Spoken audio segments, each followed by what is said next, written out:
Today, we are having Dr. Sandeep Shastri, Vice Chancellor, Jagran Lakecity University, Madhya Pradesh.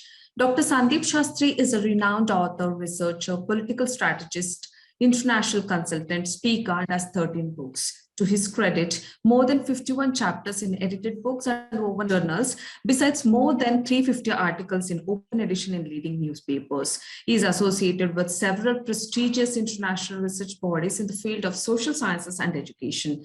In addition to that, he is also an international consultant to the United Nations Development Program. Namaste, sir. A very warm welcome to the dais of India Education Forum. Thank you. As we all are aware, the outbreak of COVID-19 forced lockdowns that brought everyone to a standstill, including the teaching and learning process. This pandemic has made the world to observe social distancing in the public space. The education sector suffered the most due to this pandemic. What are the top 3 challenges which your institution faced during the pandemic? Do you feel your institute in particular and all other institutions in general are now well equipped to face the future challenges? Thank you, Jayashree, for this. Let me compliment you all for the wonderful work that you all are doing. If I were to talk of the top 3 challenges that institutions I have been associated with faced, when the pandemic started, I was at Jain University, and last year I became the Vice Chancellor of Jagran. And what I find is in both the universities I've been associated with during the pandemic, the response has been more or less similar. I think challenge number 1 that institutions faced because of the pandemic was how to transit from the offline mode to the online mode. This was challenge number 1. All of us, except because of compulsion and not by choice, we were not ready for the online mode.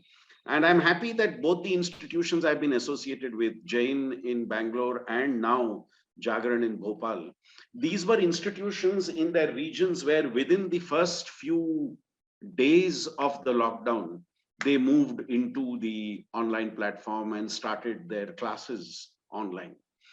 Now, while starting the classes online was relatively less difficult, challenging was adjusting to the requirements of online. While online can be extremely successful as a medium of knowledge transaction, online can also be a challenge unless you adjust and make the context of online effective. We cannot teach how we teach offline exactly the same way online. There have to be differences in the way you deal with online, offline, and this was something which faculty also, at least the older generation faculty, had to get more adept in the use of technology.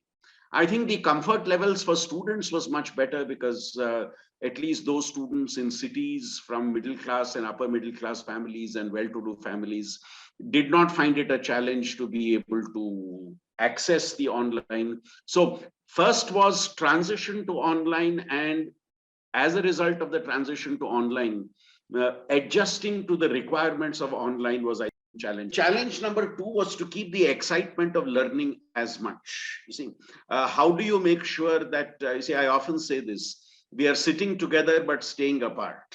And staying apart and continuing to be active in learning. And I often add a third S to that. We sit together, stay apart, but how much can we see each other and not see black boxes in front of us? Now that was challenge number 2. How do we motivate everybody online to not just active on the platform? I have personally found that on online engagement, those students who are very quiet in the classroom, physical classroom, became very alive in the online classroom. So in a sense, for many, online was something that they took to very easily. But challenge number 2 was how to get all our learners and how to get all our facilitators to continue to be active on the online platform. This was challenge number 2. Challenge number 3, once we moved on to online, how do you do your examinations online? Today, for all of us, is how to take blended learning forward. We realize the importance of offline. We realize the utility of offline, but we also understand now the advantages of online. So what do we negotiate online and what do we do offline is the new challenge we are facing, and all institutions are trying to grapple with this. One last point, Jayashree. I have, wherever I have spoken, tried to market a particular point. I am slightly, because I think the pandemic does not require social distancing, but pandemic requires physical distancing. Because as a student of social sciences, I feel pandemic has resulted in more social bonding. Pandemic has resulted in more emotional connect. So we don't want social distancing. We want social connect. We want social bonding. We want families to be more closely knit. We need communities to be more closely knit. What we need is physical distancing, because that's what would help us deal with the. Absolutely, sir. That's a wonderful thought which you shared with us. So my next question would be, universities and students feel that COVID-19 has led to a learning loss for students. Deep dive research shows that such losses stem from 5 main sources. One is the digital device. 2 is low governance at government institutions. Third is pre-existing capacity deficits. 4th is longer lockdowns than most countries. That as 5th point. So how well is your institution prepared in terms of reopening and in bridging the learning loss or the gap? Now, on reopening, let me say our campus has been open for the last 2 months. We went offline with our classes for the last 2.5 months. We faced a slight blip during the 3rd wave of the pandemic, but now we have always had at least 40 to 60% of our students back on campus. Since we are not preparing for opening, we are already open. And we have made sure that being open, all COVID protocols are strictly followed. To your larger point, Jayashree, yes. I would not say that there is a setback for learning, but I would say there is a challenge in ensuring that the quality and quantum of learning goes back to where it was in the pre-COVID days. Now, that is definitely a challenge. And you have a country where there is a strong digital divide. So those who have been able to afford technology have switched to online learning. But what about that India which cannot really afford the online, cannot afford online platforms, does not have the connectivity in terms of logging on? This is undoubtedly a serious challenge that is being faced. And here I must say that the government is making every effort to try to see that is to the smallest of areas in the country. And this is something we cannot expect overnight, but we build up over a period of time. So yes, the digital divide has impacted on learning. There are segments of our society, of younger generation, who in the last 2 years have not been able to access learning the way they should. Jayashree, the way out is very simple for me. As a university, we have tried this. One way by which we deal with this is involve all stakeholders. It's important to get a buy-in from parents, not only a buy-in from students, but a buy-in from parents. Because with the children being at home, I think it's important for us to help our parents mentor the students, that it's important to be able to gain the maximum benefit of the online dialogue. I have seen many times in my classes that not only do the students attend the class, the parents are also around. And once or twice at the end of the class, parents have come onto the screen and said,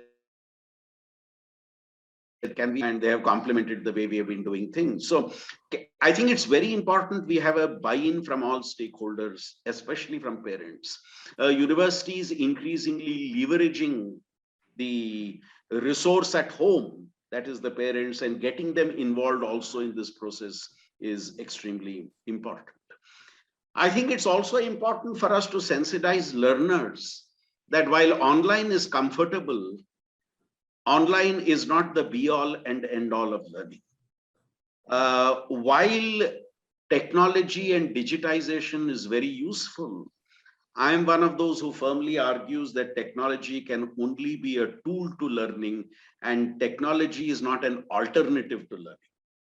Technology is a platform. At the end of the day, it's a tool. But at the end of the day, we should ask ourselves, how much can we leverage this tool for the goal of the education process, which is learning? So it's learner first, learning always. And if technology is an effective tool for that, so be it. So I think we have to rightly understand the role of technology. It's not that technology is replacing you and me.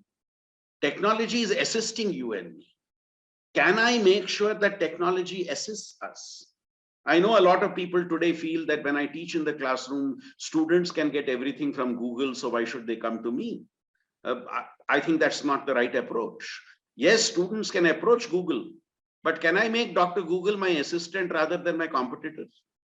Can I throw out some idea in my class and then get the students to go and find out themselves?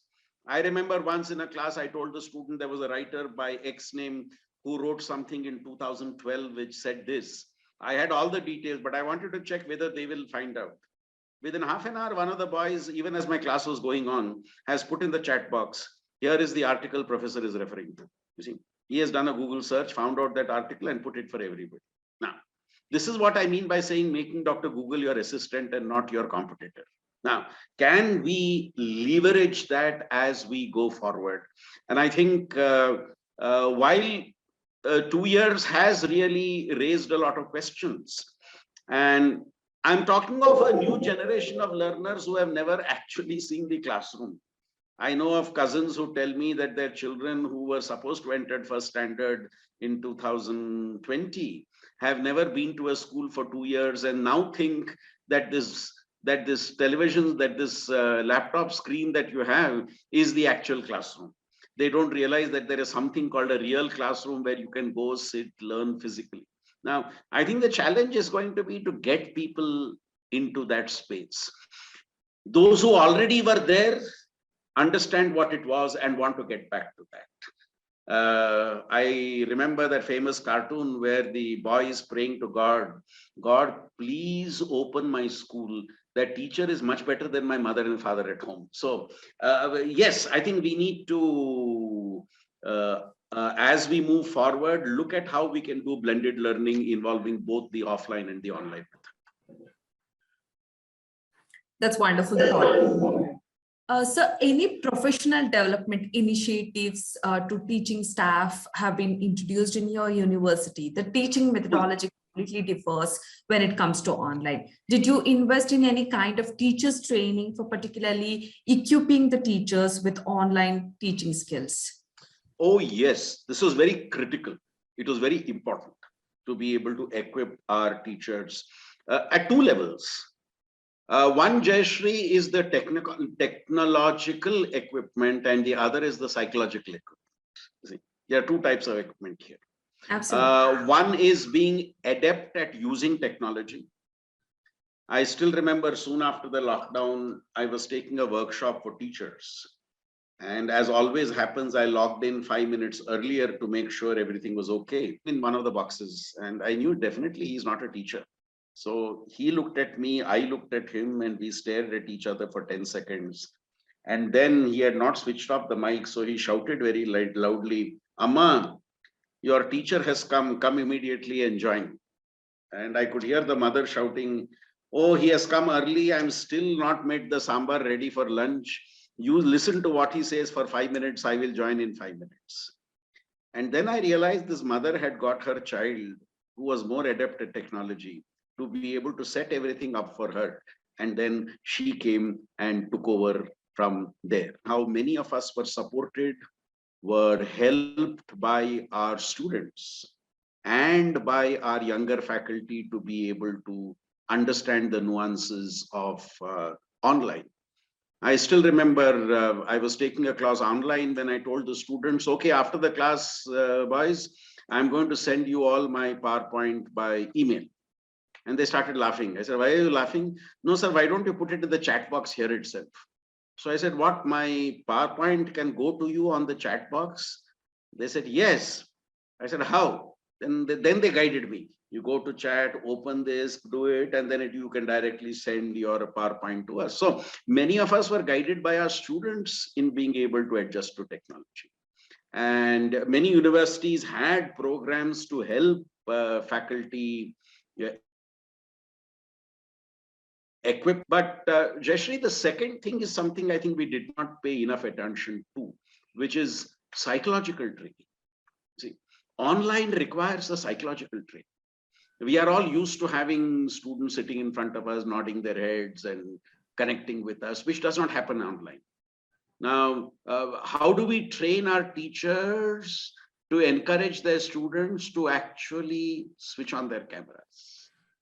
Now, does it happen by simply keeping on telling them, students, switch on your camera, students? It will not happen that way. We train of how to get the students themselves to decide to switch on their cameras. Can you make it in a dialogue format where they have no choice to actually switch on their cameras and take part in the dialogue? Can you make it so exciting for them that they actually come online and say, ma'am, yes, I would like to take part? I did something very interesting. I straight away started using the breakout rooms that Zoom allows you to. I used to introduce a topic and then say, let's have a discuss, every group a theme. I said, now discuss it in your group and come back to me. Now, those who had logged in and gone off did not know that the breakout rooms had been opened because they did not know that something is happening, and they remained in the main hall, and I could immediately make out who are the people who are not there, who have just logged in and switched off their cameras. And we had a discussion with them, and from my next class, nobody did that. So this is about a psychological training. How do I convince me to do it by making what I do very interesting and exciting? If it's not interesting and exciting, why should they come and sit there? Number two, how do I involve them in what I'm doing so that they all feel that unless I take part, I'm going to miss something very important in this dialogue? So I think these are the two types of preparation that universities have done: a technology preparation and a psychological training. So, as we all are well aware, according to India Skills Report 2022, only 48.7% of total youth in India is employable. This means almost 1 out of 2 Indian youths are not employable. The study also says that about 75% of all the companies surveyed reported a skill gap in the industry. Keeping in view of skill gaps, job losses, especially because of technology, what are some of the interventions that the educational institutions ought to do now in addressing them? There are two types of interventions which become important. First, I concede the point that there are a very significant percentage of the boys and girls who come out of our universities are unemployable. But I would say it is unfair to totally blame the university system for that. I think it's a much, much larger issue. We at Jagran have started involving all stakeholders in the process of outlining the curriculum and the learning framework. I think the more we involve those from the practical world, from the industry, from the community, from the society, and from the fields in which our students are going to work, the more you involve them in the process, I think the greater would be the capacity of our learners to be able to integrate into the workplace. So at one level, I think the integration of different stakeholders, the industry, the community. I'm saying community because I'm not just talking of commerce and management related or engineering related courses where industry becomes important. What about social science related courses? What about journalism related courses? What about law related courses where you're talking of the community and the larger society, which would be the one who would be consuming the services of these graduates? So bringing them into the process, I think, is important. Secondly, Jayashree, I think which is equally important is, are we transforming our classrooms from spaces of teaching to zones of learning? Classroom is not a place for teaching anymore. Classroom is a zone of learning, where the faculty also is a learner in the process.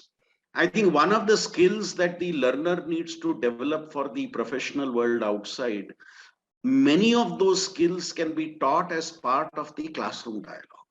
See, be it interpersonal skills, intrapersonal skills, communication skills. Now, can these skills be a part of our classroom dialogue?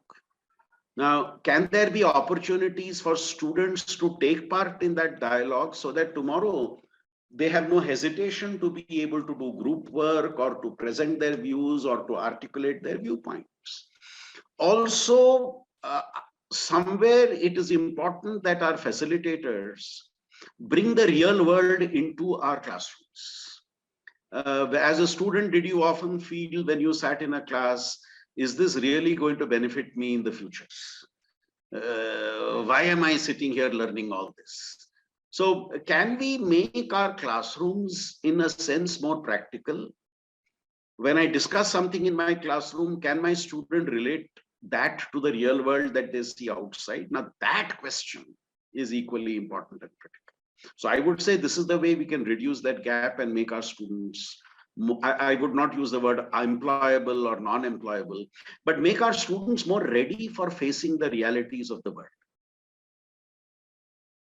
As you rightly pointed out, stakeholder involvement is very much required. So my next question is in that direction. There are shining examples of fruitful collaboration between universities, industry partners, and startups. Many ideas from research universities or regular universities are put to use through collaboration between universities and firms.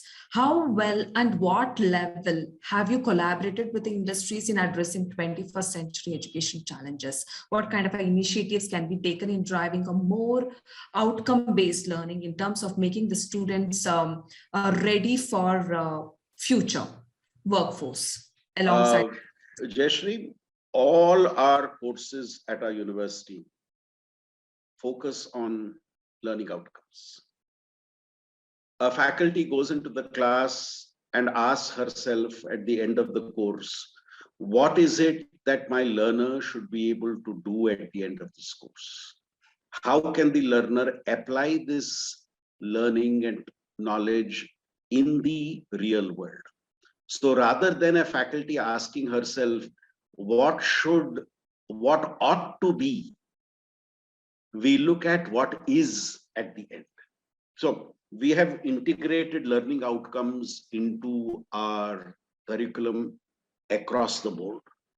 And therefore, what we test at the end is not how much you know, but what we test at the end is how effectively can my learner apply this to the real world situation.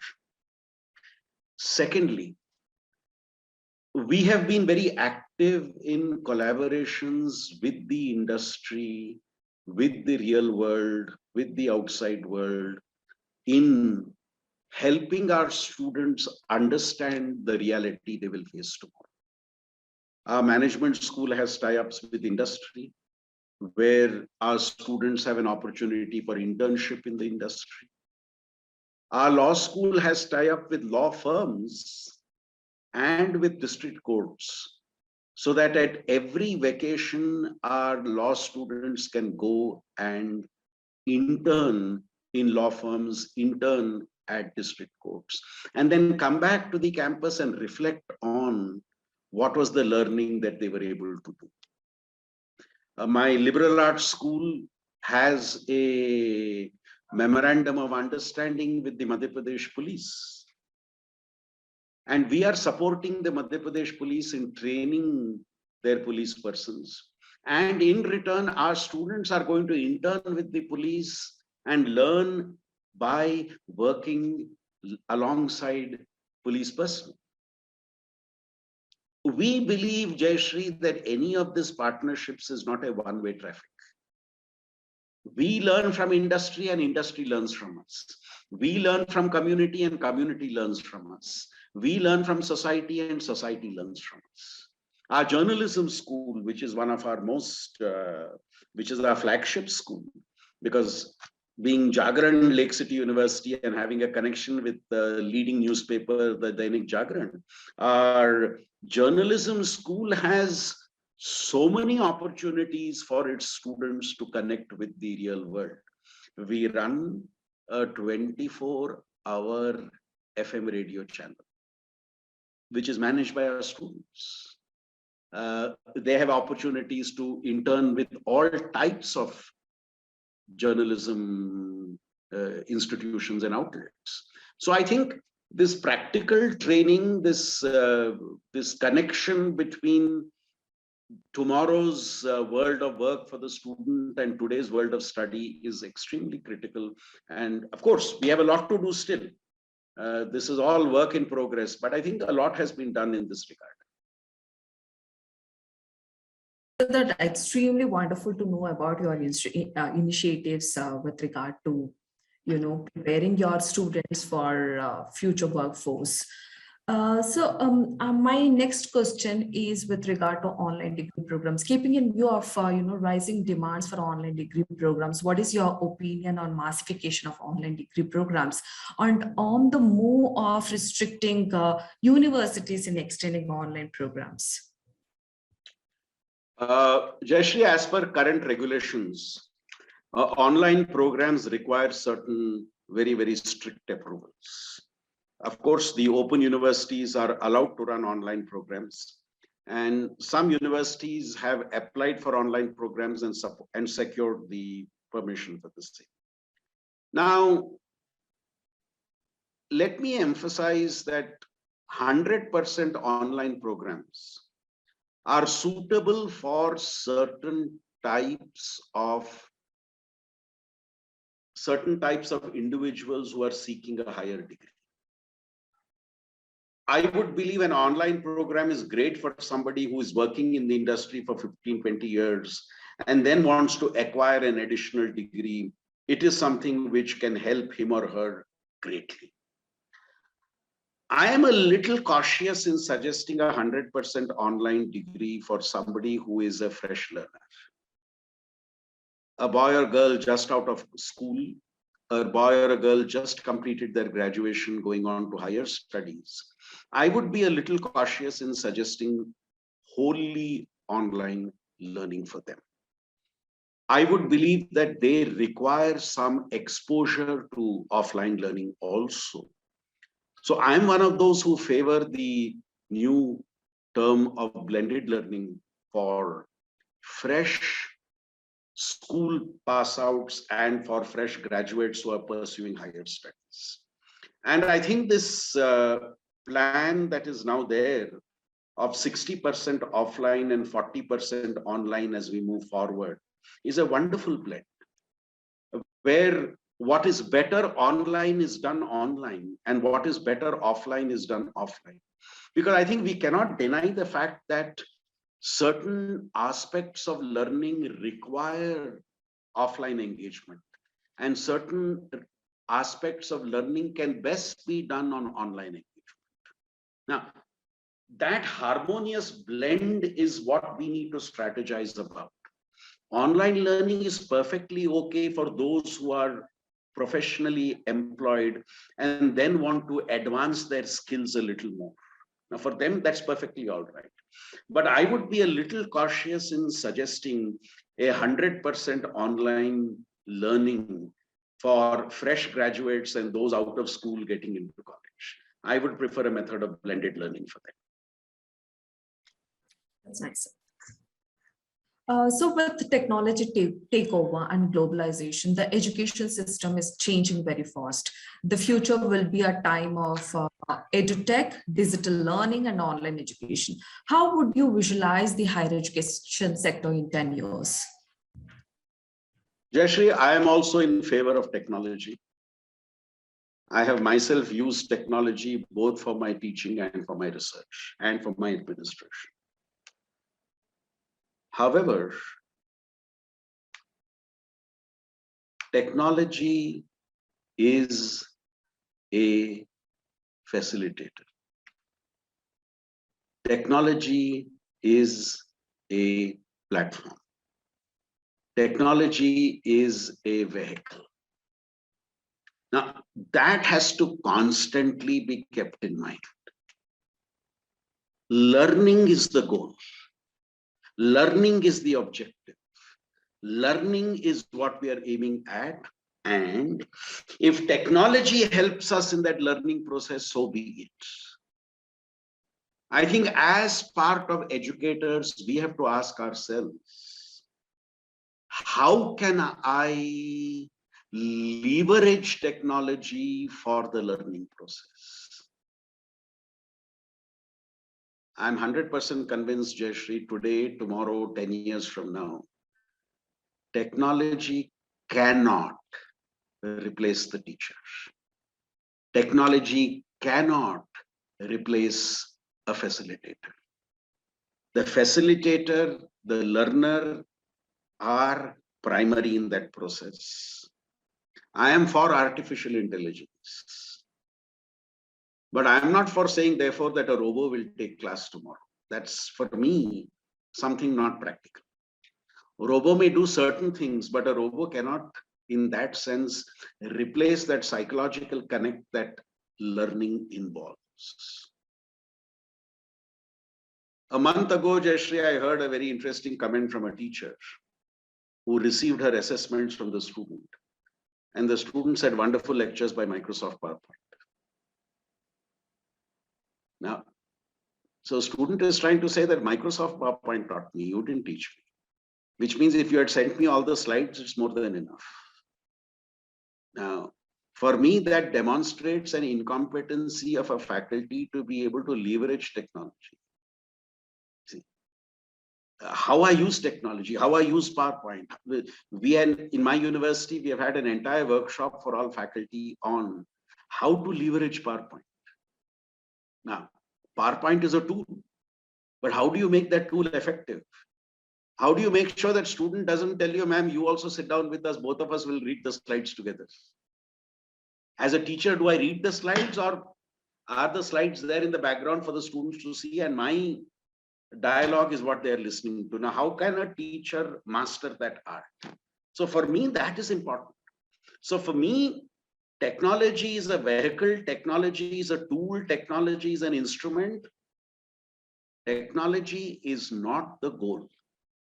The goal is learning. And that's something I would constantly and continuously emphasize. So that's great to hear from teachers being an integral part of learning process, teaching process. They are no doubt. Jayashree, if I could just interfere, I always make a line. Connect to HT, connect to IT, reconnect to HT, which is connect to information technology, but reconnect to human technology. Don't forget human technology in the process. Right, so, right, so, right. So thank you, sir, for bringing your expertise and experience around the table and engaging in such fruitful, constructive, and open exchanges throughout the session. We, India Education Forum, look forward to welcoming you again in future events. Thank you so much and all the best. And I look forward to your platform providing a very, very engaging way, engaging dialogue for all people who are involved in the teaching learning process. And my compliments to you for the wonderful job that you're doing.